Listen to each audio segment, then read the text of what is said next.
Everyone, I'm Matt, and welcome to the Good Trouble Show. Last week, we broke the news that people involved in historical UAP crash retrieval programs were testifying under oath in Washington. So, what is all of this about, and how did we get here? Joining us is an expert on the UAP subject, researcher Daniel Elizondo, who's been going by the name pseudonym Omega Point. Daniel, thanks for joining us. How are you? I'm doing great. Thanks for having me, Matt. You're very welcome. Okay, first things first. Everyone is here watching is probably asking the question, are you related to Lue Elizondo? I am not, to my knowledge, related to Lue Elizondo. He is not the father, as far as I know. So I would be surprised to find out anything different. Okay. All right. So let's jump right into it. So first of all, our show is geared to people that are completely new to the UAP topic, that are curious about it, what all of this is about, that they're beginning to hear on the news. And for me, I by no means am any sort of UFO researcher. I'm very new to the subject. It's something that I've been interested in ever since I was 9 when Close Encounters came out. But in terms of UFO history, I know nothing about it, and we're hoping you can kind of fill us in on things. So, one of the things that I've been kind of an advocate for is that I definitely know this is real. I've seen these things myself as of this summer, and have, of course, been following the topic. And I definitely believe this is something that is going to be front and center with the American public, if not the world, sooner than later. So, what are your thoughts on this, as far as why this should matter to to the mom that's putting food on the table? Sure. So I think most politicians and government officials that have become involved in this subject as of late have cited national security. Obviously, if there are objects that are operating in our airspace, above our homes, our schools, our places of work, that's obviously an issue that needs to be resolved. Especially if we're talking about objects that have advanced performance and capabilities that we don't currently have as a nation state. The other issue is that these objects have been seen over sensitive military installations, including facilities that are storing nuclear weapons, nuclear materials. So at the bare minimum, they pose a serious flight hazard. But taking it further, it's obvious that there could be a national security issue here as well. I do think it's important to highlight what kind of performance capabilities we're talking about, right? These are not objects that are this is not a fancier airplane or a fancier drone. These are objects that appear to be operating at speeds, in excess of tens of thousands of miles an hour, making tight angle turns, which, again, would not amount to a newer, fancier drone. It would amount to new physics and new possibilities. Those kinds of speeds, doing those kinds of maneuvers would, turn you or me into a pancake. And further, those kinds of performance capabilities would probably disintegrate and destroy any sort of materials that we would use present day currently to make our conventional aircraft platforms. The other thing to consider is that these are objects that don't have visible flight surfaces. So again, we're not talking about a fancier airplane or a fancier drone or a fancier submersible. We're talking about possibly something that represents, something extremely advanced, an advanced form of technology that we don't currently have, and it's possible that we don't currently understand. And, from where I sit, if there's a possibility for understanding new science or new physics in a way that could provide us with a technological leap as a state and also as a species, I think we could, use all the help we could get. So that would be those are kind of my, top level reasons why I think that people should be engaged on this topic. So what they're not, these pilots aren't seeing seagulls or balloons. No. So talk about exactly how fast have these things been calculated to go? How many G forces? I know there have been some analysis on some of the videos. Yeah, so I don't have exact numbers off the top of my head. I can tell you for sure there are instances, in one of the Nimitz event, that there were craft that were, especially the radar operators, were talking about that these craft were coming down over a period of days, that they were seeing them coming from, basically low Earth orbit, or the top level of what they could track, all the way down to just a few feet above the ocean in a matter of, like, a tenth of a second. So we're talking about, firing a bullet. This is not a couple of 100 miles an hour. This is not, and it's not just the speed. It's the speed combined with the maneuvers, right? That the G forces that would create. So we're talking, not 10,000 miles an hour. We're talking something in the range of, like, I think I've seen 50,000 miles an hour. Wow. Something unthinkable, right? Unthinkable. And go ahead. Oh yeah, no. I was going to say the other thing that I understand is one of the sort of things that they use to classify whether it's a UAP versus something that's man-made is the acceleration that's been observed is instantaneous, correct, or virtually instantaneous.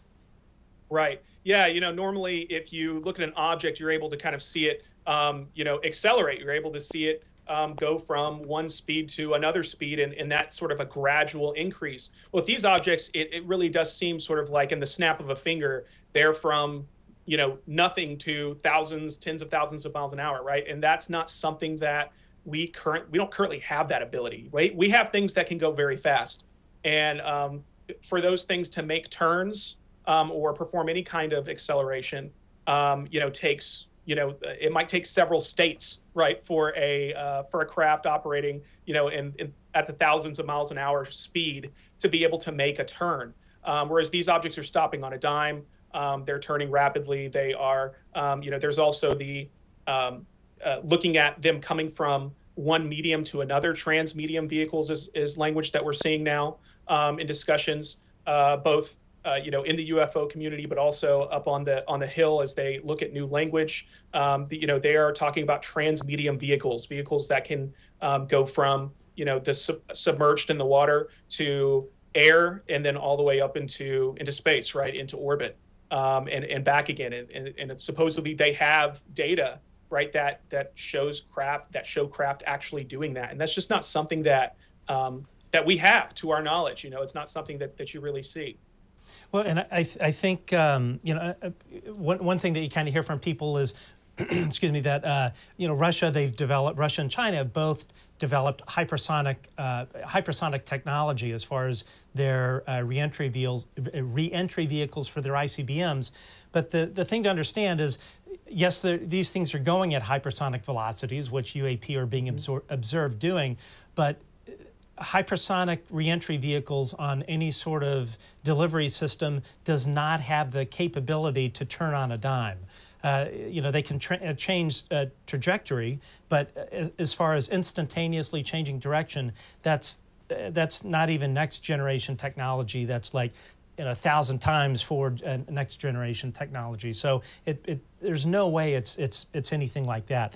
Now one thing I'd like to get into is kind of a brief history of the UAP phenomenon. My understanding is that this stuff has really been recorded since the beginning of human history.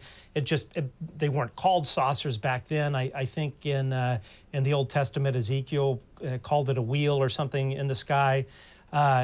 So these things have been around a very, very long time. And my understanding, though, is that this really came into the forefront when we began to develop our nuclear infrastructure in World War II. So maybe just kind of walk us through the sort of main historical points of UAP beginning in World War II. Sure. So yeah, in World War II, you have Allied pilots that begin to observe odd balls of light that are seemingly kind of following their aircraft closely and kind of mirroring their movements. These were estimated to be about the size of basketballs generally. Allied forces at the time, they believed these to be some kind of new anti-aircraft weapon developed by the Nazis. But ultimately, the Axis powers were seeing the same phenomenon. And so they thought that they were coming from the other side. So, these sightings have never really been satisfactorily explained. They still remain a mystery. And, today sightings of orbs of light or balls of light in the sky have never really gone away. That's a very, very ubiquitous type of UAP sighting, seen, not just by civilians, but also by military operators as well. Most people are going to be familiar with, the UFO crash at Roswell, which happened in July of '47. But there were a lot of sightings that year, both before and after Roswell, right? So 1 month before the crash at Roswell, Kenneth Arnold, who's a commercial pilot, had what we would probably call the first high-profile UFO sighting in the United States. And his sighting was that he saw several crescent-shaped craft flying in V formation near Mount Rainier. And it was corroborated by another witness on the ground. I think it was a prospector, someone who was on the mountain. And he compared the motion of these craft to sort of like if you took a saucer pan and you skipped it over the surface of the water. So that's really where that term flying saucer actually comes from, not from the shape, but from Arnold's sort of characterization of the movement, of the odd movement that he was recognizing. So, while the crash at Roswell is a big deal now, it was actually sort of a low-profile event at the time, and it wouldn't really blow up until it was rediscovered in the 70s. But there were so many sightings that year that the Air Force, which had only formed in September of 1947, decided to open up an investigation into the sightings to try and get to the bottom of the issue. That was called Project Saucer, and it eventually became Project Sign in 1948. That was headed up by an Air Force general, General Nathan Twining, who had been head of the Air Material Command.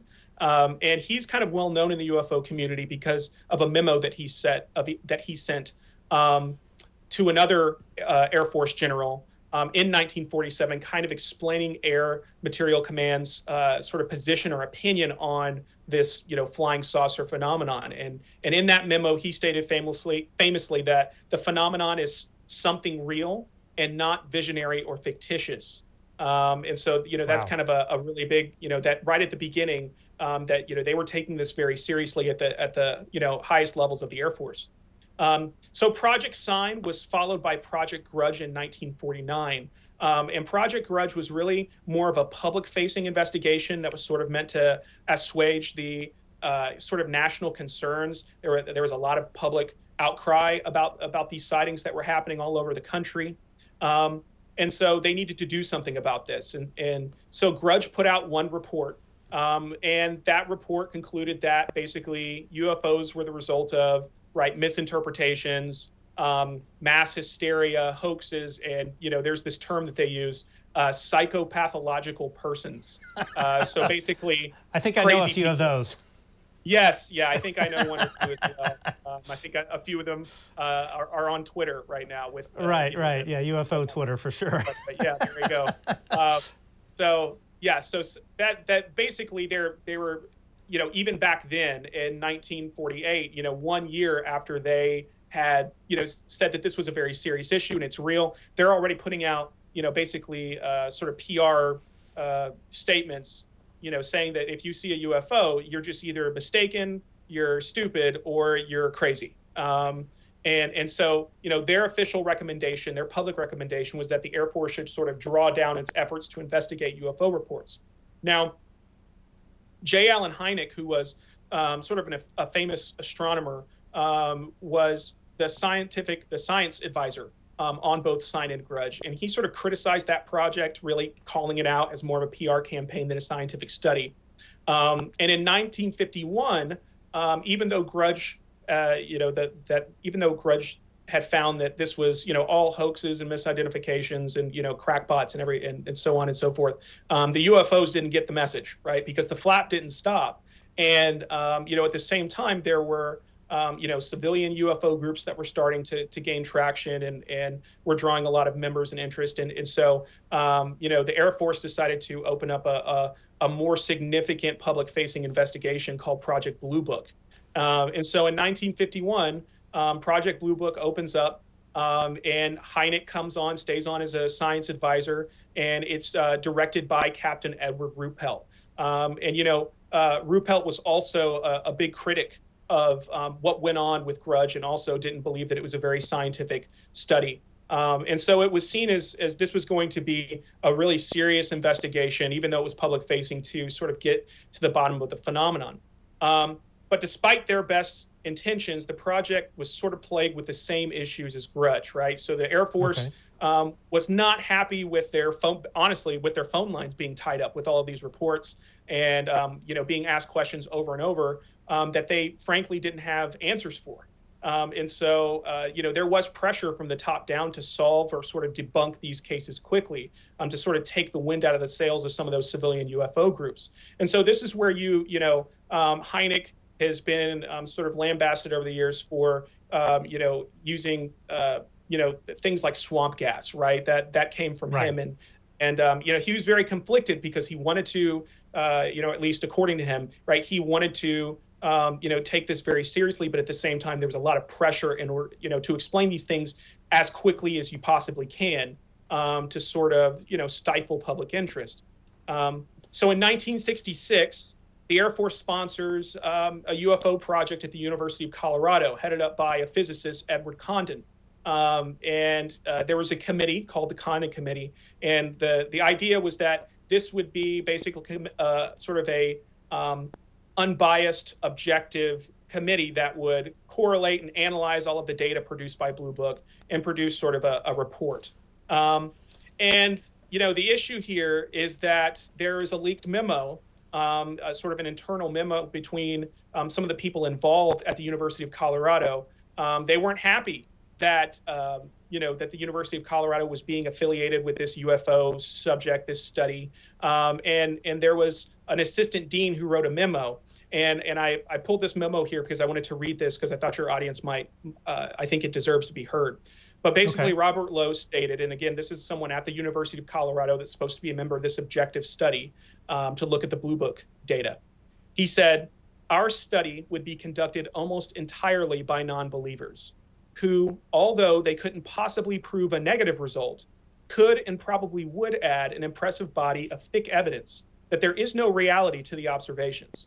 The trick would be, I think, to describe the project so that to the public, it would appear a totally objective study, but to the scientific community would present the image of a group of non-believers trying their best to be objective, but having an almost zero expectation of finding a saucer." Wow. Unsurprisingly, right after that, the committee went on to issue a report that concluded that UFOs were not worthy of scientific study. Of course. And making that recommendation to the Air Force as well. The issue is that even within the selection of 117 cases, that they chose a small sample of Blue Book's almost 13,000 cases that they had looked at to look at in detail. Even out of those 117 cases, 30% of them in the Condon Report remained unidentified. And so any phenomenon that has a 30% unidentification rate seems worthy of study, right? That's not just a one-off thing. That's a significant chunk. And so this is what you would expect, right? I mean, even your most hardened UFO enthusiast doesn't believe that every single thing that they see, that someone sees unidentified in the sky, is going to turn out to be, some sort of advanced craft. You're expecting there to be some sort of residue, right? 30% even seems a little high there. I would think that truly the number probably would come down to something like 10%, 5%, something like that. But it's what you would expect. Right. But nonetheless, Blue Book basically took that to heart and was shut down in 1969 after investigating almost 13,000 cases. And from that point on, any sort of inquiry into what the government knows about UFOs, they refer you back to the conclusions of Project Blue Book, saying that, the government doesn't study UFOs. And that's really been the official line for over 50 years now. And I'll also point out that it's not just something that the government will point you to, it's also something that academia would point you to as well. That if you wanted to look at this at a university, right, and do a serious study, they would often, use this as their excuse. Well, there was this huge, they studied 13,000 cases, and it was not, they determined that there was nothing worthy of study. And so it's just so, I think this is something that if you don't look back at history, you kind of might not realize that these denials are sort of based on a very kind of a bogus PR campaign study. It's not based on an actual, like the actual findings of the study would see that there were a lot of cases that were unidentified and compelling. Wow. But that's not what we really got. In fact, some people even accused Condon of not having read the actual report and just writing the executive summary and the conclusions to state what he always intended to say from the first place. Sure. Yeah. I mean, it really kind of sounds like psychological warfare 101 on the American public to me. So, yeah, and of course, a Blue Book I had heard of, and myself, I thought that was kind of case closed, a swamp gas, nothing to see here. And so, so where I'm going with this, so the New York Times, as you well know, put out a article, front page articles, bombshell news article on the front page in 2017. New York Times dropped the article, Glowing Auras and Black Money, the Pentagon's Mysterious UFO Program. So this was really pretty big news, because we thought, oh, they haven't been doing really anything since Blue Book, but it turns out, well, actually they have. Yeah, I mean, this was a huge deal. I mean, I won't lie to you. We in the UFO community were already convinced, right, that the government never got out of the UFO business, since the days of Blue Book. But here we had sort of an admission, right, that there was this DIA program started back in 2007, really because of the efforts of Harry Reid and a few other congressmen, which never really ended, right? The efforts that we have to this day, sort of, you could kind of link them back to that group that started in 2001. I'm sorry, in 2007. And that group, even though the story talked about the Advanced Aerospace Threat Identification Program, ATIP, the group that started in 2007 was called OSAP, the Advanced Aerospace Weapons Systems Applications Program, right? Always a big mouthful there. And that was, headed up by a missile analyst at DIA. His name was James Lakatsky. And so he headed up that effort, and that was a little bit more of a broad effort that looked at a broad variety of phenomena, not just sort of nuts and bolts UAP phenomenon that we are really looking at today. And eventually ATIP kind of came under that, and it sort of transferred. The effort sort of transitioned away from that really broad view and narrowed to looking specifically at the UAP phenomenon. And that's where really Lue Elizondo comes into the picture. And so he heads up ATIP, and he is basically running a program for the DIA to look into the UAP phenomenon, and specifically at military cases that are documented with eyewitnesses, but also with various sensor systems. They develop a set of observables, right, by which they can categorize UAP that are called the 5 observables. We even have some inklings that there were perhaps more observables that were affiliated with UAP.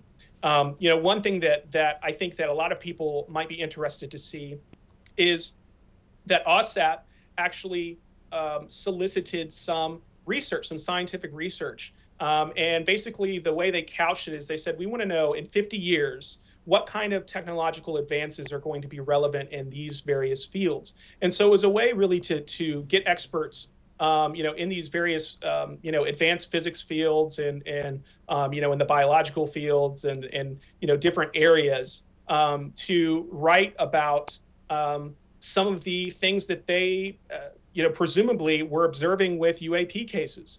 And so those, you can find those online. Those are called DIRDs, D-I-R-D, Defense Intelligence Reference Documents. Okay. And so if any of your viewers are sort of scientifically inclined or just curious, I mean, you're going to find papers there that are, about there's, anti-gravity propulsion.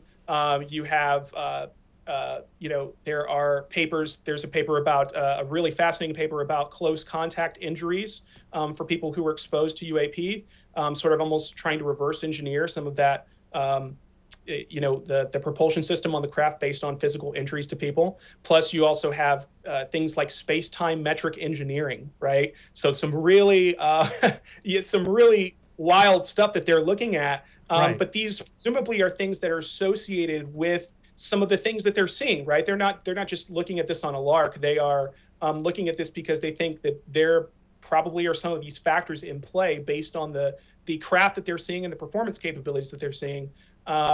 And so I think that really that story coming out in 2017 just blew the lid off of everything, and really made it okay, for people in the public sector to really start publicly talking about this, that it was okay now. Like, the government was not out of the UFO business. They were very much in the UFO business. And they may have rebranded with UAP, but, that it seems that their interest never really went away. Wow. Yeah. So, okay. So ATIP does all of this investigating, and then I understand Lue Elizondo realized that this information wasn't going up the chain of command, and that's when he left and went public with ATIP and his involvement, and I believe there were 3 videos that were released to the public, and these appeared in the New York Times article. So after Lue leaves ATIP, kind of the next thing I knew about was this UAP report. So how did we get from ATIP to Congress demanding a report on the UAP phenomenon? Great. Yeah, that's brilliant. So Elizondo leaves ATIP, and he joins an organization called To the Stars Academy. This is probably something you've heard of, and probably some of your viewers as well. This is an organization that was started by Tom DeLonge, and he gathered up Elizondo, and he got also a top engineer from Skunk Works, Lockheed Skunk Works, and also Jim Semivan and Dr. Hal Puthoff, and a few other really high-profile people who are engaged on this topic together to try and make some headway and to sort of move the ball down the field. And so somewhere along the way, Elizondo and others seem to have been able to, get into some of the rooms that they should have been able to get into when they were working on this topic from the inside. They were able to, it seems like they and others were able to have meetings and talk to elected officials and talk to people that, they were honestly probably stonewalled from their superiors.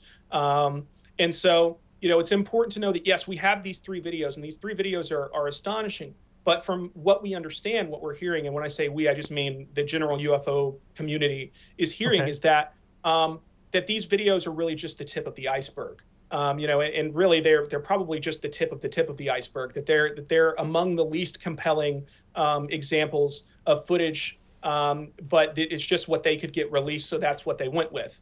Nonetheless, they're extraordinary. It's sort of, there's a battle between the debunkers and the people who debunk the debunkers, and it's just sort of an eternal battle, but they haven't really been resolved.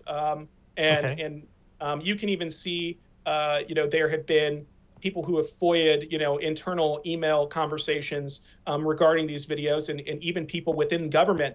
They are not, they don't believe that these have been resolved or debunked. They're still, just as, they're still just as confused by them as we are. And so, I think that those videos are really great, but I also think it's important to know that, that there are people in Congress who have been able to get classified briefings on this subject by people who have been involved, not just in investigating this subject, but also involved in as defense contractors, right, who have been studying this topic. One person who, was cited in a later New York Times article by the same journalists, Leslie Kane and Ralph Blumenthal, is Dr. Eric W. Davis, who is an extremely brilliant, physicist, and he was someone who actually contributed quite a few of those DIRDs that we talked about earlier to OSAP Bass. And he testified that he had been involved in briefings with Congress, where he told them that that he was privy or aware of programs that were studying, that were trying to reverse engineer vehicles that had been retrieved that were not made by human hands. And that was something that he was aware of, and that he was telling people. So I don't think it's just the videos, is what I'm trying to get at. Those are extraordinary, and it's great that we've got them. But I don't think that this, the motion that we're seeing is what gets us from point A to point B. I think that there's been a lot more going on behind the scenes, as I think you're aware of as well. Right. Now, you asked about the report. Well, after ATIP, you have this new group called UAPTF. That's the Unidentified Aerial Phenomenon Task Force. And I believe that the person heading up that effort was someone who actually worked with ATIP. I don't know if they headed that effort, but they were involved with that previous effort. So, and that kind of bears out in the preliminary report that they provided to Congress. Now, this report was provided, I believe it was in 2021. And this was not something that they did, for fun. It was something that was mandated by Congress. And it examined 144 military reports collected between 2004 and 2021. Now, It's really important to understand that these, there was not even a reporting protocol or reporting mechanism for UAP or UFO reports. The Navy didn't establish one until 2019. The Air Force didn't establish one until 2020. And they didn't contribute any data to that 144 military reports. So you're really looking at, that's a very small sample size compared to probably what would be out there had those reports existed, at the beginning of that reporting period. And Air Force has sort of been, even to this day, kind of AWOL with this subject. And they've been kind of called out in a public way by some of the people who've been, active in pushing this ball down the field, behind the scenes. And so they didn't contribute any of this, right? So this 144 is just a very, unbelievable. It's a very small piece. I mean, you would think that would be the one organization that would be contributing the most, and that's what's just insane, that they're contributing absolutely nothing, which is something I've been hearing for quite some time as well from from the folks I know up in D.C. that are dealing with this, and that's it just blows my mind. Anyway, sorry, I didn't mean to interrupt. No, they're not playing ball, and that seems to be sort of a recurring theme over history throughout sort of the modern era. So that UAPTF, the preliminary report, comes out in June of 2021. It basically looks at these 144 cases, again, just that very small sample size, and it finds that 15% of those cases exhibit what it called unusual movement patterns or flight characteristics, and that they believe that those cases appear to represent advanced technology. They came up with 5 sort of bins, right? So sort of characterizations, if you will, that they thought that the collection of cases that they were looking at would fall into. So they have airborne clutter, and that would be things like, plastic bags or possibly even a commercial drone, something like that. Natural atmospheric phenomena, U.S. government or developmental programs, foreign adversary systems. And then there's this bin called the other bin. And this other bin was really interesting to us because UAPTF sort of used that as a designation for sightings that they said would require additional scientific knowledge to successfully analyze and characterize. Okay. So it's saying that it's got cases that it needs new science knowledge in order to be able to understand and to characterize. Which is quite, that's pretty reserved if you're in the UFO community. But if if you don't know there's anything to this subject, and you're seeing that there's an official sort of government study here saying that we need new science to understand UFOs, that's a significant addition. Right. Yeah, and so they went on to claim that that UAP are a flight safety threat. That they had 11 documented instances of near misses with aircraft. And again, this is just 144 military reports. So that's actually a pretty good little chunk there. Right. And they state that it's possibly a national security threat. Right. And so it was actually a pretty, we in the UFO community are always let down, right? Because we want them to come out and say, here are all the, here are the beings and the aliens, and here's exactly, how we've covered it up, and just to, kind of like the Scooby-Doo ending where they, where that's what we're looking for. But ultimately, it was actually a pretty good preliminary report. After UAPTF,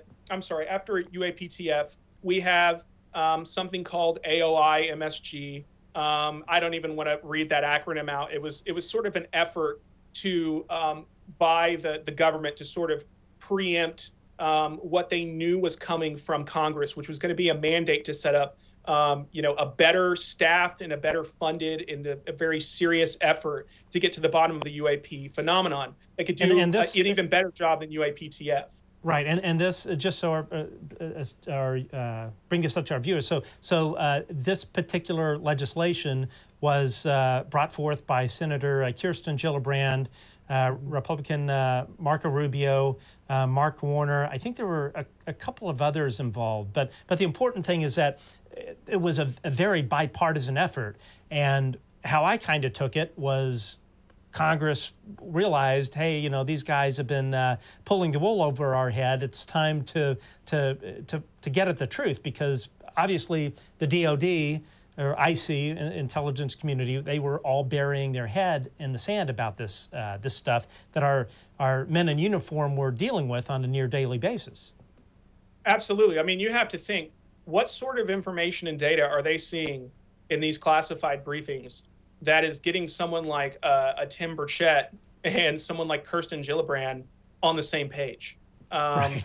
I mean, you really just think about that. Like, what is it that they would have to see to have, someone like, who was it? Was it Galloway and Gallagher, and Warner, or Gallagher? There you go. Yeah, Gallagher and Mark Warner yeah. on the same page about an issue. I mean, when are they ever on the same page about anything? And right. So it's sort of astonishing that UAP has to this point, been a bipartisan issue. And I think it's in our best interest to keep it that way. And I think it is tantalizing to just kind of ask yourself, how is that happening? But nonetheless, there's this new program called AARO. And AARO is for the All Domain Anomaly Resolution Office. And this was going to report directly to the Undersecretary of Defense for Intelligence and Security. That's Kathleen Hicks. And it's headed up by a gentleman named Dr. Sean Kirkpatrick. And he's actually a chief scientist over at the DIA's Missile Science and Space Intelligence. So actually, it sounds he kind of mirrors a little bit the background of James Lukatsky, who headed up OSAP, although I think Lukatsky was at the DIA early warning office, whereas, but they were both, it seemed to be like involved in missile analysis. And this is the current program in the Pentagon, yes. this AARO program. That's correct. Okay. Now, Kirkpatrick, as far as we know, was not involved with UAPTF or ATIP or OSAP. And so he seems to be somewhat of a newcomer to the subject. And it seems, honestly, that was sort of borne out, at least in the Unclassified Report. So the newest Unclassified Report, which was mandated it was supposed to have been delivered on October 31st. We just now got it last week. And so it was very late. And I think we in the UFO community, if you can call it a community, sometimes we get very angry at each other. We were all sort of bracing for a nothing burger, that it was going to be very mundane. And honestly, we were right. It was late, and it was about 12 pages all in all, but most of the report was actually not a report. It was a sort of a description of what the report was supposed to be and supposed to include. And there was about, I'd say 3 or 4 paragraphs on one page that actually had a little bit of data.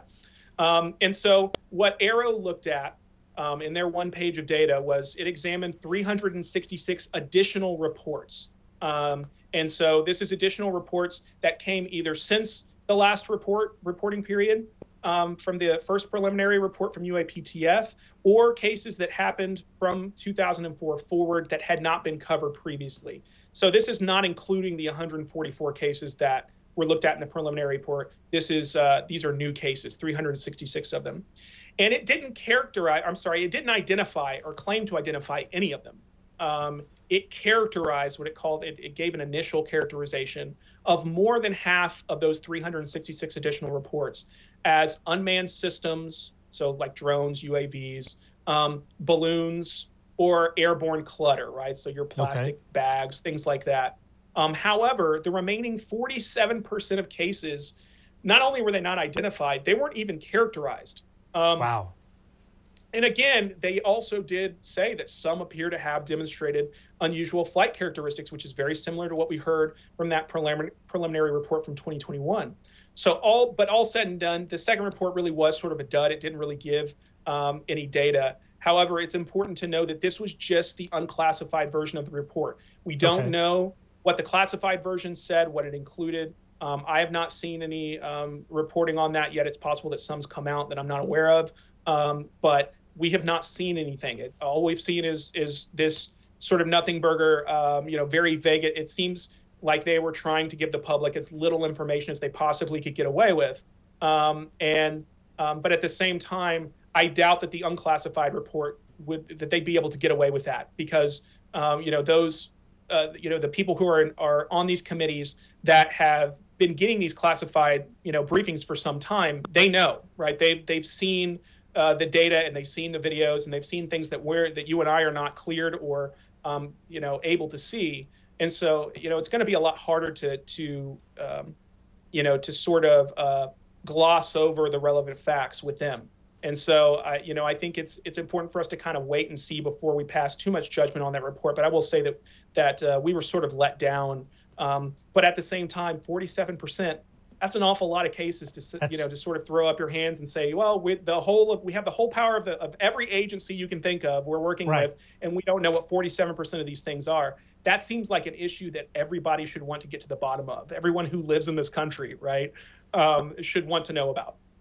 No, for sure. And how many days did you say it took for them to deliver this thing? Oh my gosh, yeah. I mean, it was supposed to be on Halloween, October 31st, and we just got it last week. So I mean, it was sort of ridiculous. And some inside baseball.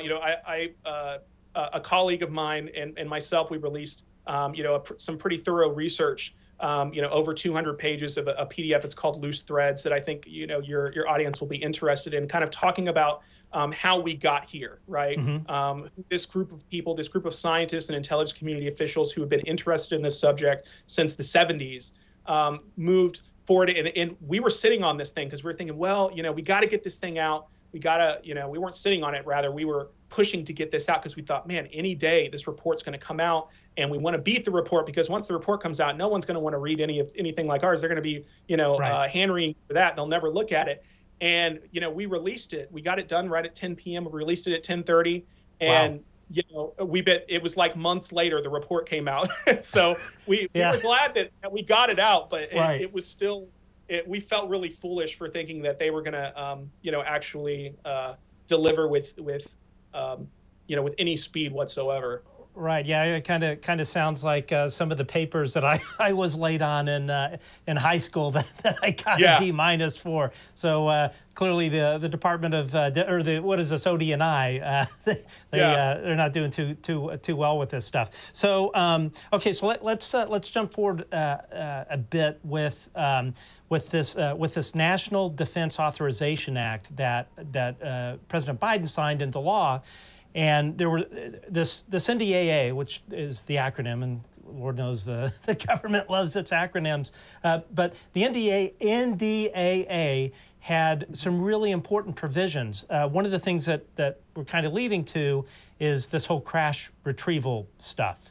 And my understanding is anyone that was involved in any sort of legacy historical UAP program, be it a crash retrieval program, or we had interviewed Captain Bob Salas, who was a Minuteman I launch control officer that had UAPs disable an entire wing of his Minuteman nuclear ICBMs.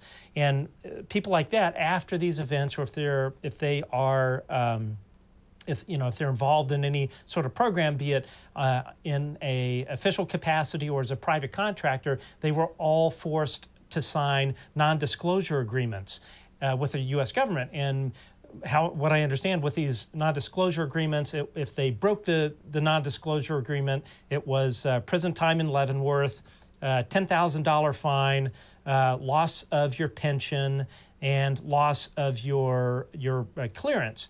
And what I think what a lot of people don't understand, when folks that are in the military, when they have these high-level clearances, these things cost a ton of money in labor, time, resources to give someone a top secret clearance.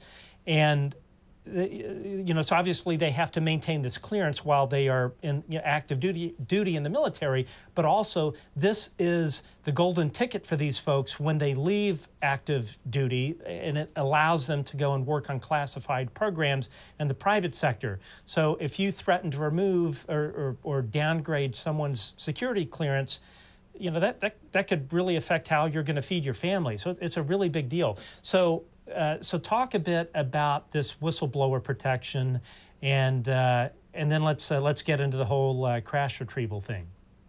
Yeah, absolutely. So yeah, I think you've highlighted really the big story that most of the media has missed here.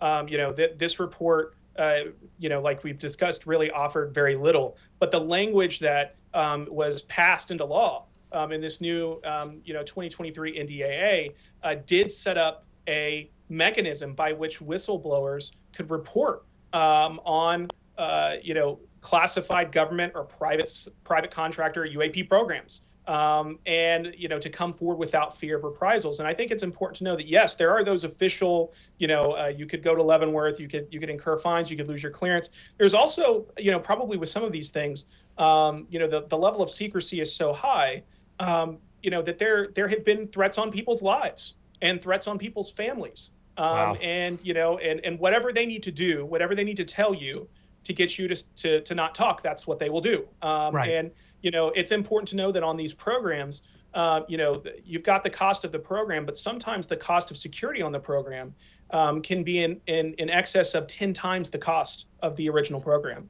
And so they are spending an enormous amount of money to keep these secrets.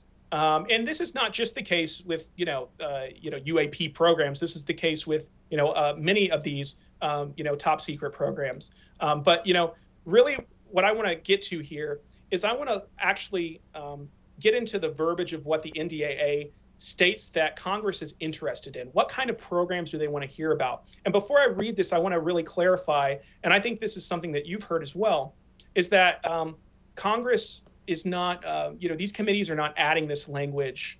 They're not trying to pass this language into law on a lark or just in case.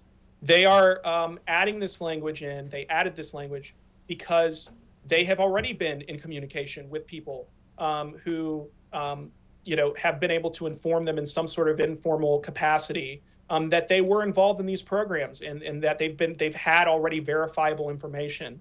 There's a famous congressional staffer who used to be, involved on the UAP subject who said, in this town, you have to catch the fish before you go fishing.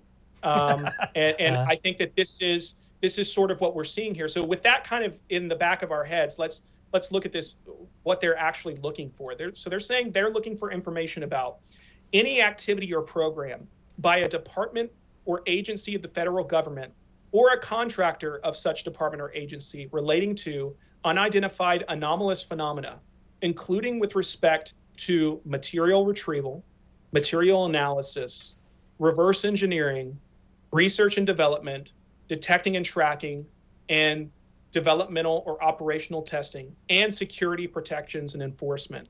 And so, you have to think about, we're talking about reverse engineering programs here. We're talking about crash retrieval operations. We're talking about, developmental or operational testing, right? So if they've been able to actually develop something with this technology and test it, they want to know. And that last piece, security protections and enforcement. What have you been involved in to keep these secrets? What is it that you've been doing to keep this under wraps? And if there's anything that has not been reported to Congress in the proper way, and it seems that, based on this language and this effort, that they're aware that there have been these programs that have not been, reported, legally to the Gang of Eight or in the proper way that the law requires, then they want to know about that. And as soon as they do receive, information that has not been determined to be legally reported in the way that it should be, they have 72 hours to pass that along. Wow. And so the turnaround time here is not going to be, it's going to be months and months and months before Congress finds out about these things. It's going to be pretty quickly. Wow. So it seems to me that they're very serious. Excuse me. That they're very serious about this language. And we are hearing, rumors. I don't have any top level sources, but I listen and keep my ear to the ground. And I know some people who do have sources. And, we kind of hear the word is out that, again, there are people who are already speaking to Congress. There are people who are already scheduled or have spoken to Dr. Sean Kirkpatrick. I think this is something that you've been involved in kind of putting the word out on as well. Yeah, we were the first to break that news, and yeah, our source that is directly involved in the effort in Washington on the UAP disclosure effort. Yeah, that was the main bit of news that we got from this source, was that this month people were scheduled to testify to the director of AARO, Dr. Sean Kirkpatrick, about, and I don't have the quote in front of me, but it was historical crash retrieval programs. And so, I mean, that was a really big deal. I mean, it's huge news. And again, this they're not just making this stuff up. These folks in Congress, they know about these things, and they know that it's been purposefully hidden from them for 80 years. Yeah, I think it's important again to remember the names that are involved in this legislation. This is not just a Tim Burchette. This is a bipartisan effort. And so no matter which side of the aisle you're on, whichever side you are more prone to trust or distrust, it doesn't matter, because they're all involved in this. All of the people who have been able to get these classified briefings and have these conversations at a high level, are involved in getting this language in there, included and passed. Now, the other thing that's important to know is, I think, from what we understand, some of the people who are talking to Dr. Sean Kirkpatrick are people who are unknown to the UFO community at this time. They're not people that have historically been out in the open as being involved or interested in this subject. Wow. That being said, there are people who are known to the UFO community, who are very high-profile scientists and intelligence community officials who have been deeply engaged on this topic for many years, and some of them still retain their security clearances, and they're in their 80s, and they have security clearances, working on who knows what. And so I think it's important, to also not discount those folks as well. The people that we do know of that may be more involved or have a greater involvement than we might expect, but they have not been able to really talk about the full extent of their involvement, because they too have security clearances. They too have signed non-disclosure agreements. Right. And though they might be able to say something off the cuff in in sort of an unofficial capacity, they're never going to be able to give the details. But I mean, we've heard some really interesting chatter that not only do they know that these reverse engineering programs and these crash retrieval operations, that they exist, but that they kind of know the gist of what they have. And they also know where they are, down to the building, right? Wow. They actually have located these programs, that this is not, hypothetical information, that there are people prepared to come forward to talk about these programs. And I don't think we're talking about one program here. I think we're talking about multiple programs, that probably exist in multiple different places, managing these retrieved craft.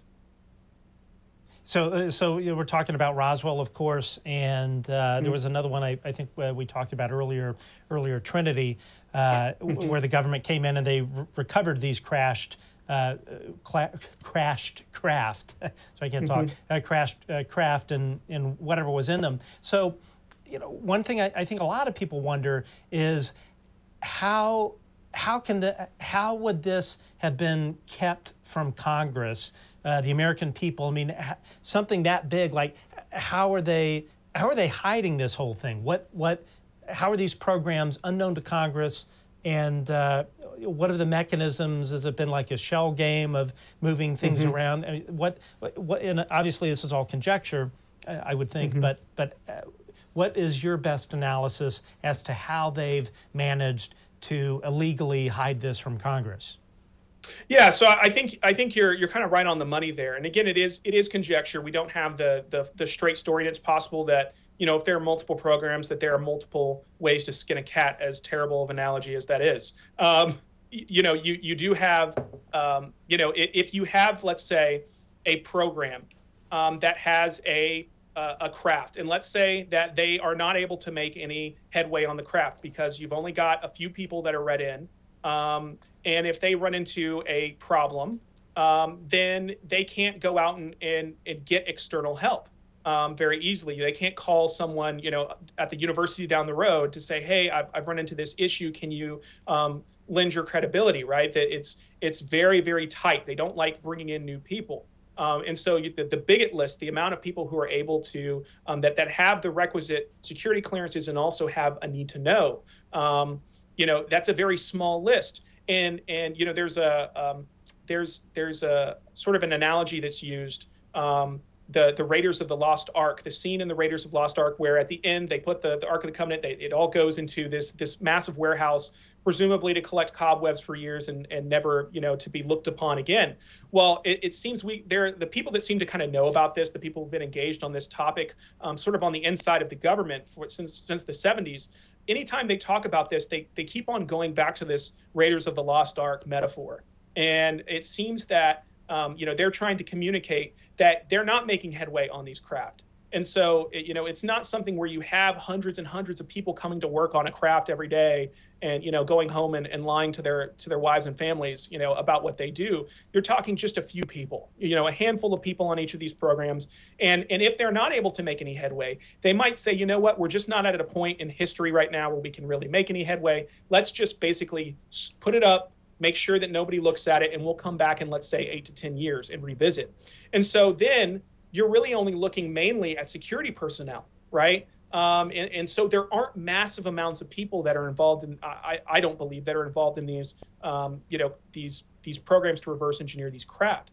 That being said, as far as the funding mechanisms and the way they, I think that there's probably, multiple ways they can do this. They can, use a sort of a shell game where, you get program or funding for one black project and you're able to sort of funnel it away into something else. This money, can move around and gets reallocated all the time. I mean, that was one of the issues with ATIP, is that their funding kept on getting rerouted to other things. They couldn't really talk about what they were doing.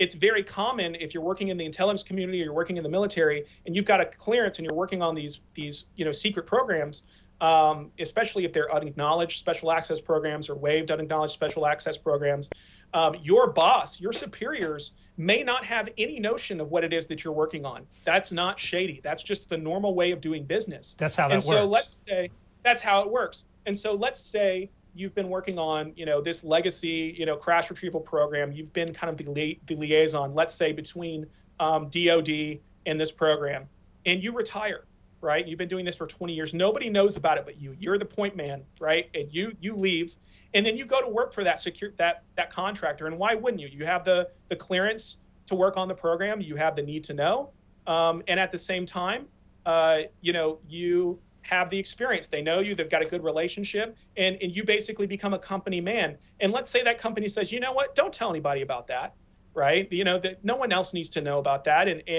And I think it's possible that they could lose it. They could, in that way, you could sort of have maybe had some sort of nominal oversight that just sort of falls by the wayside, and where they literally have lost custody of this material.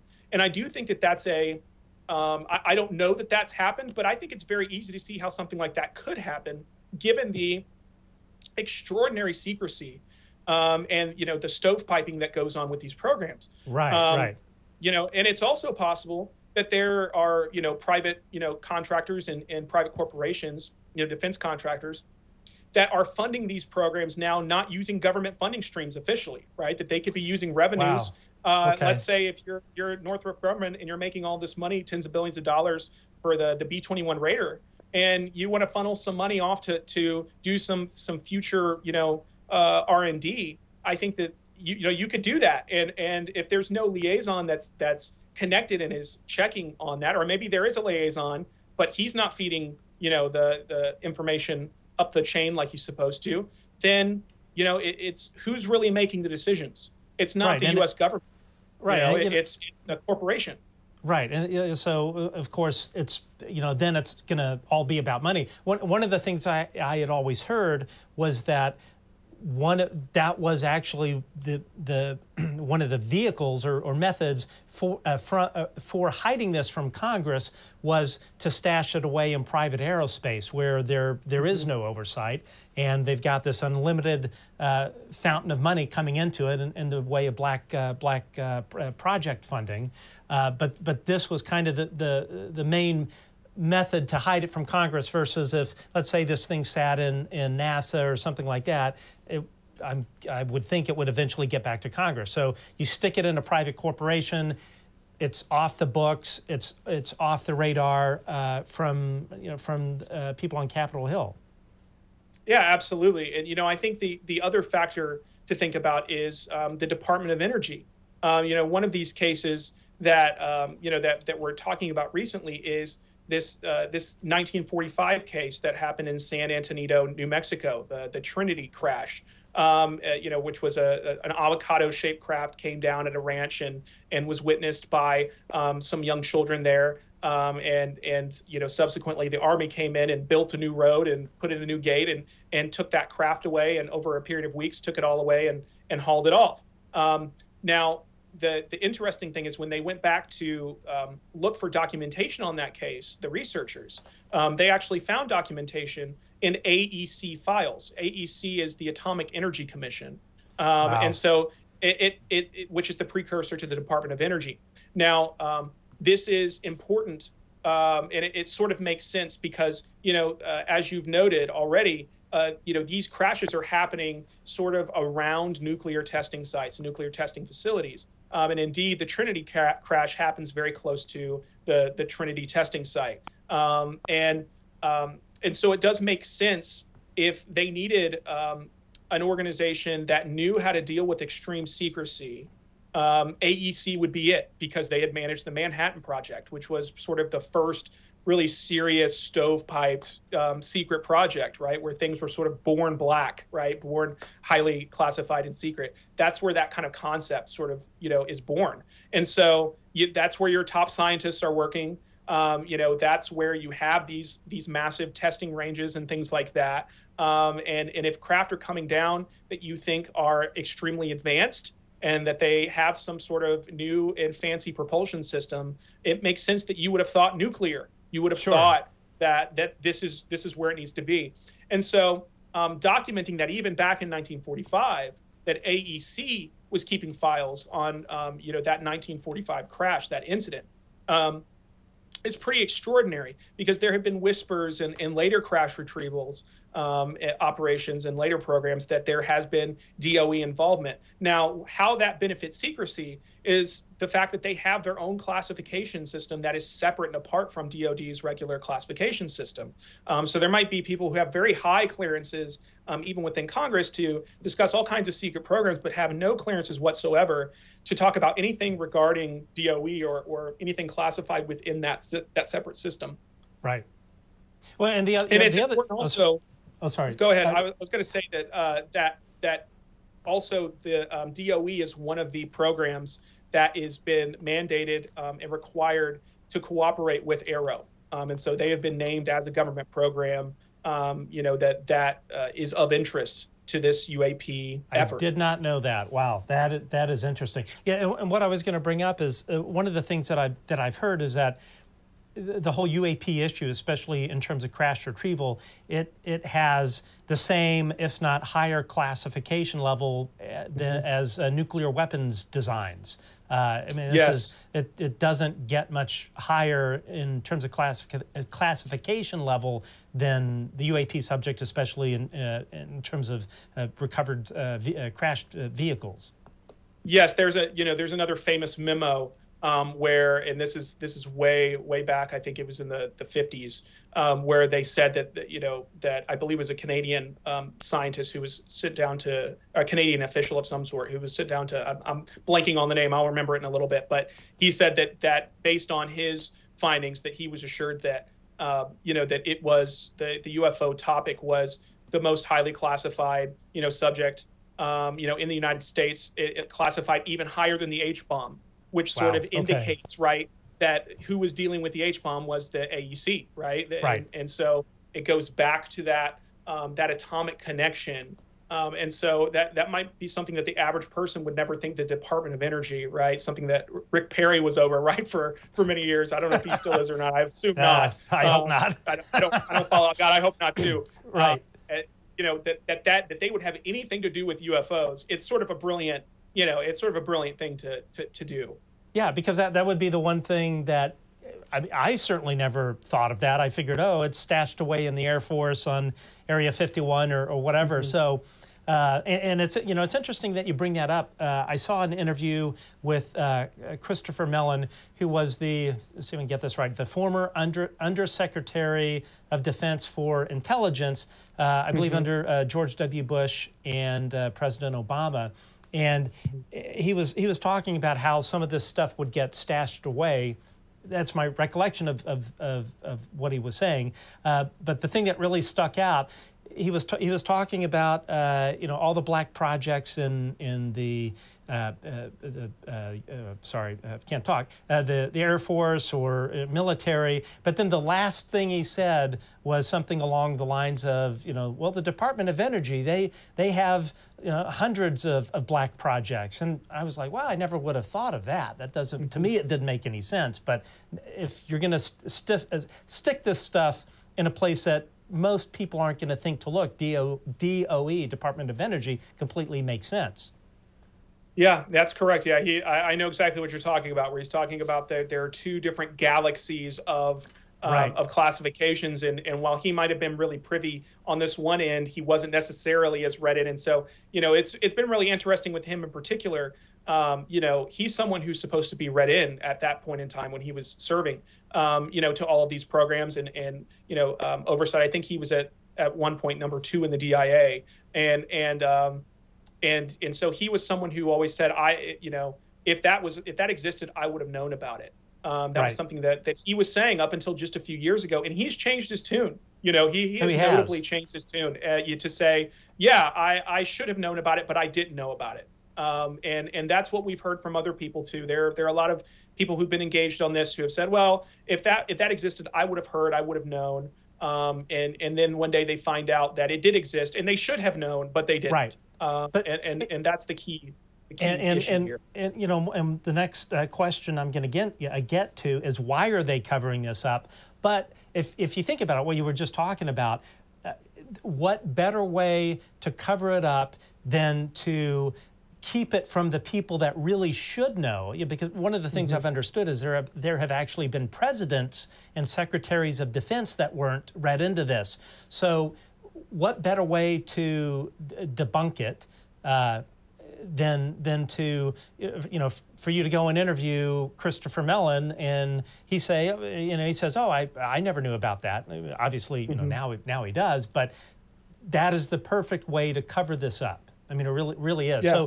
So what is, and of course, all of this is conjecture. What is your opinion, your learned opinion, on why all of this has been covered up? And I'm not even talking about the UAP crash retrievals. I'm talking about the entire subject.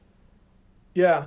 So I think that, there are multiple reasons why someone might want to cover this up. I think from, there's more the existential point of view, right, where, something like this, the revelation that we are not, alone, right, that we are not the only intelligent life form that is, in the vicinity of this planet, right, that is, or on this planet. That's very disruptive. It's disruptive to institutions. It's disruptive to people's identities and their cultures and their religious ideas. And I think ultimately, if you're trying to maintain an institution or a nation state with borders and laws and things like that, this sort of calls a lot of that into question. It starts to make a lot of, honestly, the petty politics that make the world go round. it makes it all look even more petty and even more silly when you realize that, wow, it's like Star Trek out there, right? Right. And we're sitting here arguing about, eggs, like, right. and gas prices, Right. when it turns out we're living in this very, just this greater reality. And so I think that there's that part of it where there's been some hesitance historically. There have been studies that have been done that recommended that the public was not ready to hear the truth. And, often there's the War of the Worlds, scenario gets put out where it's just going to be panic in the streets and mass hysteria. I don't really buy that. I think maybe that was true in the 50s and 60s, but I think that we've been through quite a bit. I think that it will prove to be disruptive. But I think that it's overall going to be a positive disruption. And ultimately, anything could be a pandemic is disruptive, but you can't withhold the truth about a pandemic. You can't withhold the truth about, a meteor headed towards Earth, right? You like, people deserve to know what the truth is. And I think there's also the very practical concern, going back, maybe narrowing the focus back onto sort of the crash retrieval issue is, money is a big factor here. These are private corporations, defense contractors, who routinely are able to get, reliably contracts in the tens of billions to build conventional aircraft platforms, even if they are very advanced, and conventional weapons platforms, and nuclear deterrence and missiles and all of these, and sensor arrays and all of this. Well, if you are now in possession, let's say that you were actually able to make some headway, and you're in possession of this technology, but releasing it would mean that it would basically ruin your business model, that it would basically make all of the things that that everyone's clamoring for, right? The United States isn't the only customer, right? Every country in the world wants to buy planes from Lockheed Martin and Boeing and Northrop Grumman, and they'll pay anything. They will give you anything for it, tens of billions. You don't have to deliver on time. And why, what business manager, what CEO, if they knew about it, would say, yeah, let's throw a grenade into all of that. And instead of 100, new fighter planes, we can sell you 10 of these that will do the same work, and it will make everything that we've sold to you thus far obsolete. It's just not smart. And especially if you have it, right? It's not something that you have to go out and get. You've already got it sitting in a hangar somewhere, just waiting for you. You can release that stuff over time and sort of weave it in slowly and organically. And it can be sort of a long-term, slow burn kind of cash cow. But to just release it, it would disrupt everything. And we're not just talking, honestly, it's not just military. We're talking commercial aviation. We're potentially talking about a new power source, new energy. I don't need to tell you what energy companies are willing to do to cover up inconvenient facts and things like that to their business. Exactly. And so I think that we can't overlook the money. It's really easy to get very cute and very, it's probably because, it's the most disturbing thing you could ever know. And I'm sure that it's possible that could be the case. There could be solemn reasons not to talk about this. But I do think that money is we live in a capitalist society, a very capitalist society. And I think we can't discount that factor.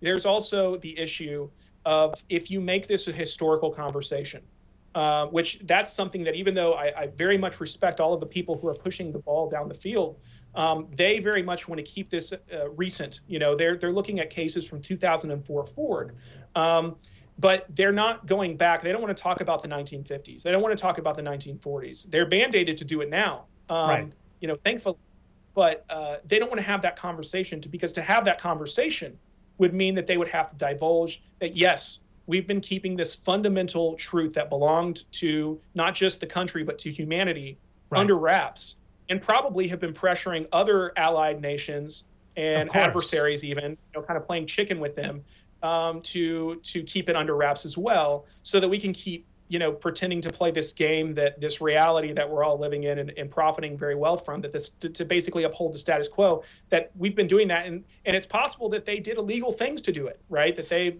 committed crimes to, and so it opens this big can of worms. And I am a fan of that. I think that we should open the can of worms. Some people will disagree with me. I think that, you know, it's maybe appropriate, especially, you know, if there's, for some people, maybe we need to offer amnesty. You know, they're offering amnesty to the whistleblowers. It's possible that maybe they do need to offer some amnesty to people who, frankly, may have not known what they were doing. They may not have known, you know, your superior tells you to do something in the name of national security, and by God, you're going to do it because you're a God-fearing, you know, patriotic American, and that's what you do. And you know, if you want to see that next promotion, then you do what you're told. And so I don't think that everybody should be, you know, forgiven and given the clean slate, especially if there were people who were involved. And there have been people, you know, throughout the history of this subject whose lives have been ruined by the intelligence community. You know, there's a reason why people are afraid to use their names. You know, there's a reason why people are afraid because, you know, they know the history, they know what's been done and what's possible, and the legal liability.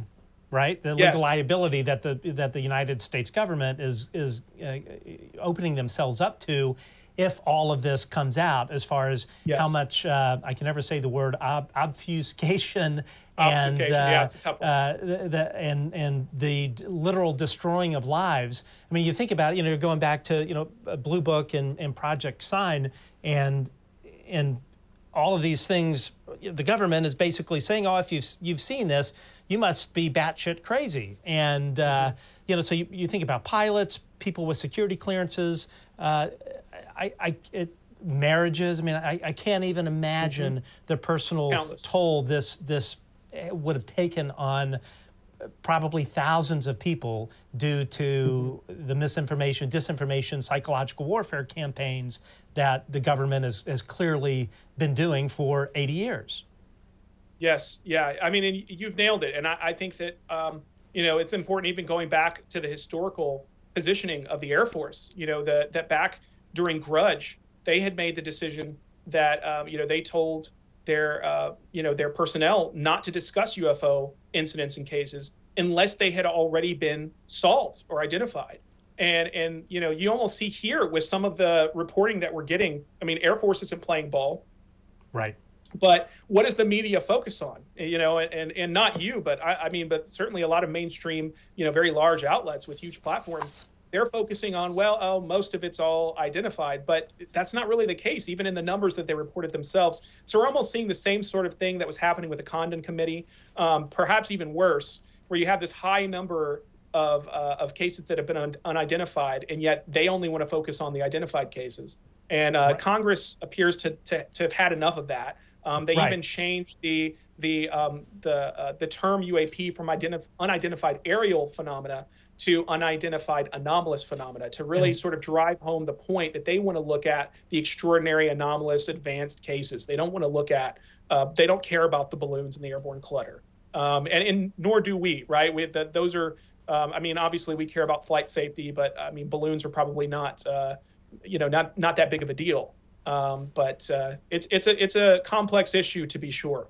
One of the things that I had heard was one of the reasons for getting rid of the aerial part was that the Air Force doesn't want to talk about the space domain. You know, so you have the water domain. These things have been clocked going several hundred knots underwater by our submarines, from what I understand. The air domain, which we spoke about.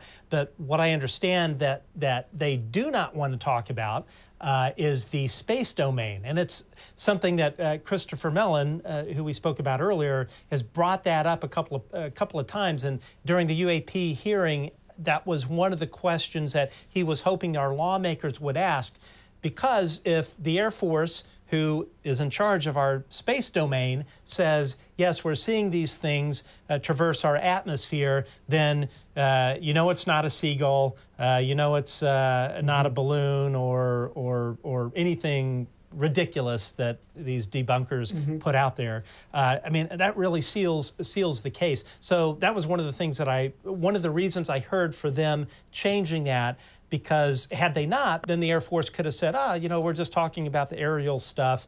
Let's not talk about things going in and out of space, which from what I've been told is viewed very regularly by our space-based platforms.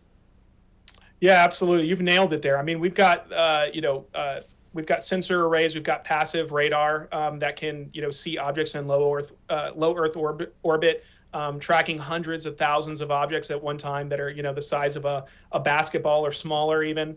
And that was operated, actually Space Fence was operated by the Navy for quite a while, and now it's operated by Space Force. You've also got NORAD. We've got all of our different, satellites and reconnaissance satellites.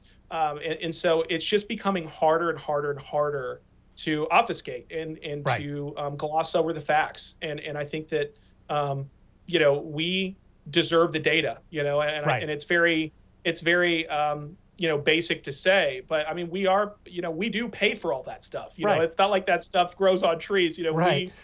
We pay our taxes and our money gets spent usually without our okay, to put all of this stuff in the air and to collect data to keep us safe and informed. And, it's just frankly wrong that we're not seeing this data, that when we do get a public facing report, it's essentially nothing, and I do think that it is encouraging to see that our elected officials seem to feel the same way, and they've been vocal on it. We've seen, Tim Burchette has been really coming out firing on all cylinders on this, but he's, that's only on one side of the aisle. We do have, other senators. We've got, Gillibrand, who is, working really hard to get us, to get transparency on this subject. I will say, though, I think that it seems that, we really need, news outlets to really focus on the big story here. Not just Fox News. Not just Fox News and Newsmax. And I got to say, if you're a progressive or a liberal, and I would identify, with those labels. Same here. I think that, I think that if we let them have this and own this subject, they're going to be scoreboarding us on this for 300 years. I mean, we're never going to live it down. And I just think that it's really, I know that we tend to kind of go with the whatever academia says, whatever sort of the prevailing winds of we kind of let that determine what is okay for public discourse. But I do think that we need to be listening to these aviators. We need to be listening to the people who are giving these classified briefings. We need to understand that this is moving beyond Ancient Aliens. This is moving beyond, the Science Channel even, and this is moving into a new and very serious domain. And now it's becoming a legitimate subject and a legitimate area of scientific inquiry. You're going to find, if you take the time to look, really high-profile scientists and highly respected in their field that are engaging very seriously on this topic, not just like dipping their toes in the water, but are doing cannonballs into the deep end. And you have to ask yourself, why, right? Why is this happening? And if you don't do the research, if you don't, just suspend your disbelief for 5 minutes and say, well, maybe it's worth looking into, or maybe it's worth getting my producers to take a look into it, to find out if this is something we should be looking at, then, you're kind of doing your viewers a disservice. And so I really applaud you for taking on this subject, and I hope that others will follow in your footsteps and continue to really ask those hard questions and explore where it's kind of a risky area. People will roll your eyes. I mean, I've got a big several bookshelves full of weird books, and when my in-laws come over, I can feel my wife sort of like getting sweaty as they kind of like, look in that bookshelf. Kind of put a plant in front of it so that they don't see it. But it's worth it, and I do think that when you study UFOs and you study UAP and this whole subject, you end up learning a lot about other things that you would never have learned about. You start learning about advanced physics. You start learning about new theories, and you start learning about genetics and about information theory and all sorts of things that you would have never thought. It just honestly, it's a huge, fascinating learning experience that will take you places that you would never have expected to go. And so I can't recommend it enough to just dive into that deep end, buy one book and see what happens next. Right. Yeah. I couldn't. Firstly, thank you for the compliment. This like I said, this has been a subject that's been of great interest to me for quite some time. So we also run a liberal political organization called Stand for Better, and we have produced hundreds of political ads supporting Democrats. So as part of that, we have developed relationships with people on Capitol Hill and relationships on the other side of the aisle as well.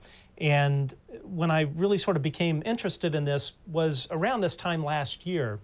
And I ran a poll, and of course, most of our following on Stand for Better are liberal political activists, Democrats. And I ran this poll asking if they would be interested in learning more about the UAP subject. And it was pretty much split down the middle, and I was very, very surprised about that. So that was really kind of what was the motivating factor to start trying to message on this. And then the second thing that happened was I had a conference call with some congressional officials, and there were 3 people on the call. One was this congressman's comms director. The other one was a national security advisor.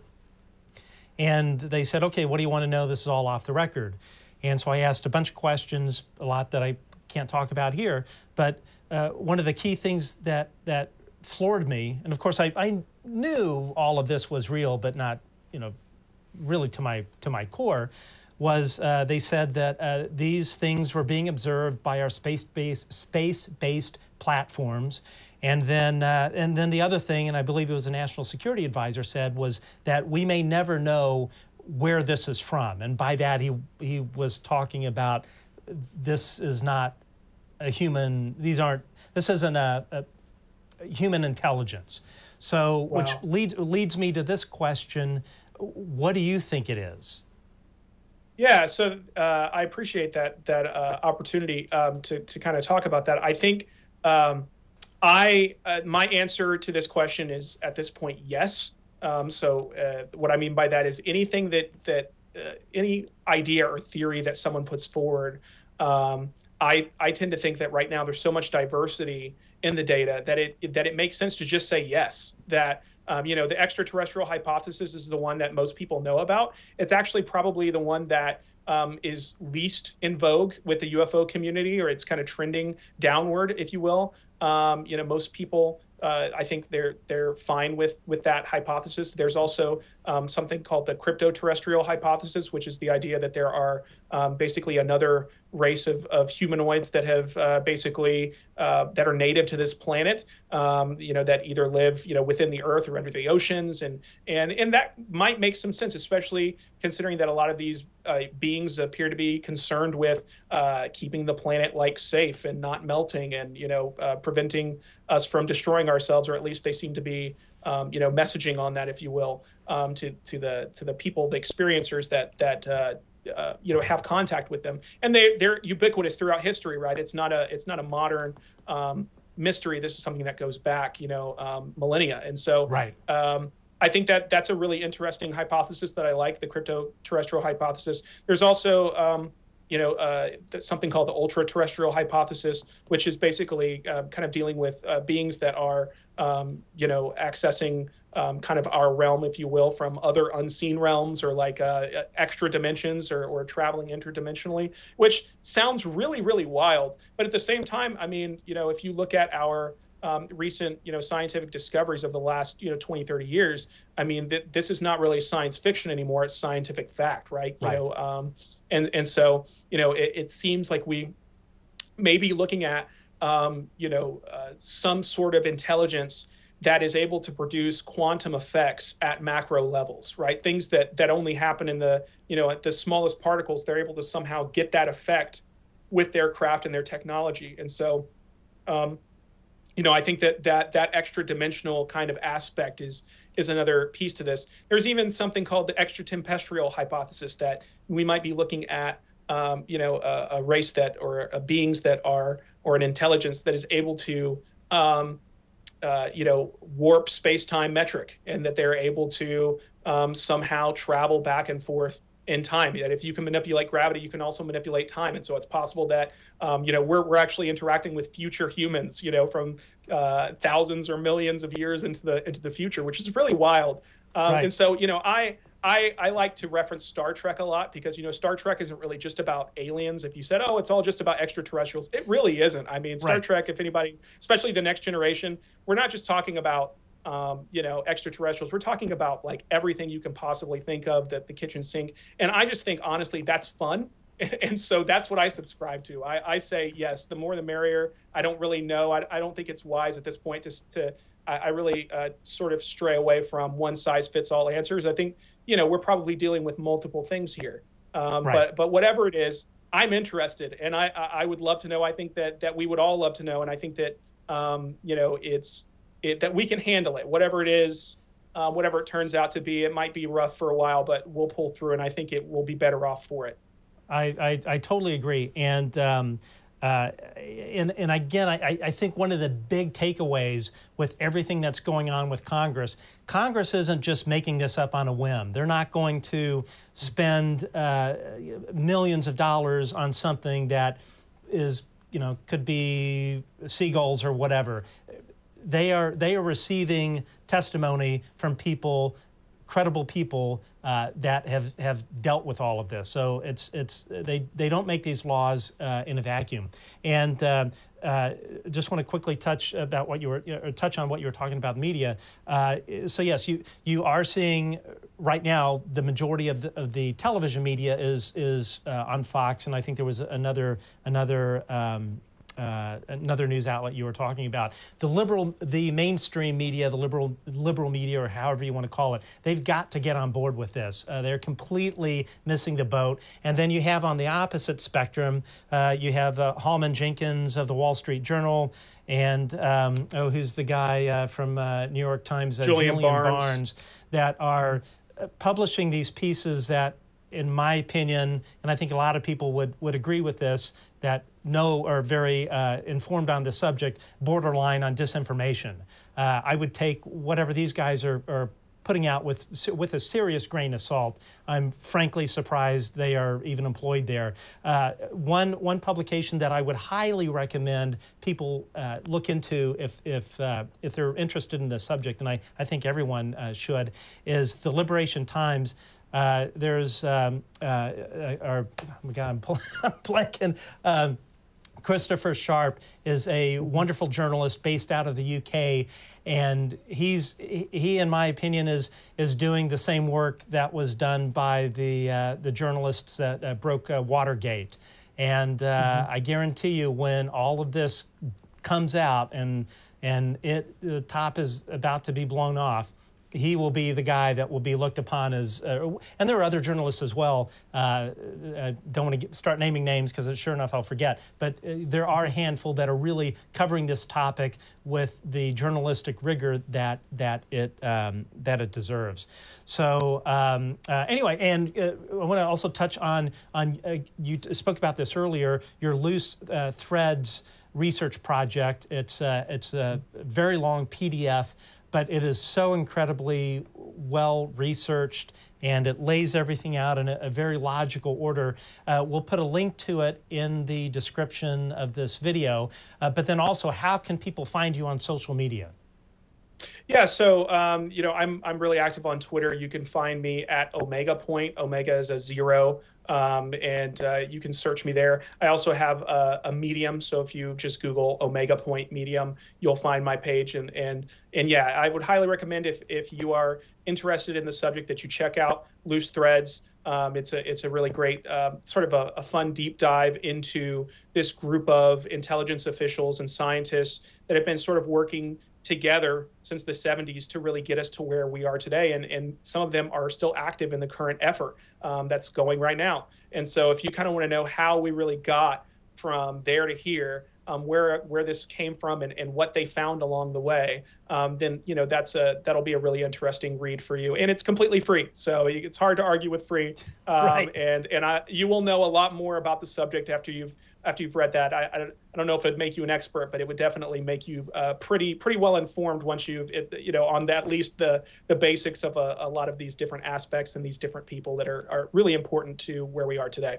I've only gotten probably 10 pages into it, and it's so much information to absorb. But like you said, it's incredibly informative. And again, we'll put a link to that and your social media links in the description of this video. Let me really quick. I want to shout out my research partner.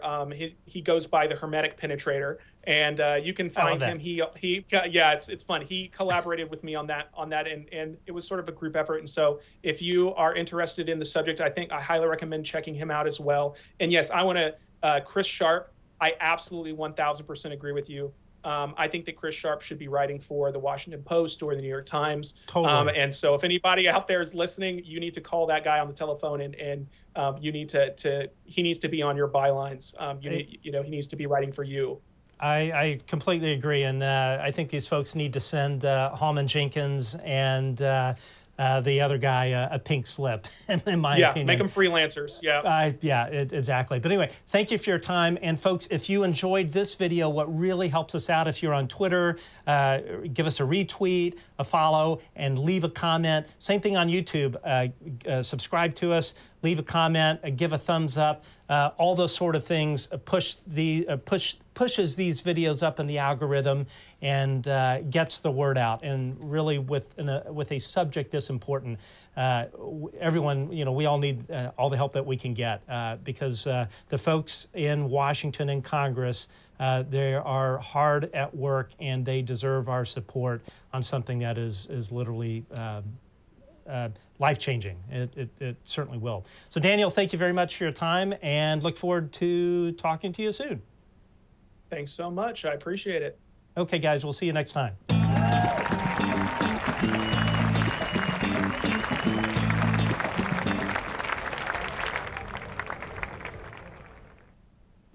Dude, that was fantastic. Thank you.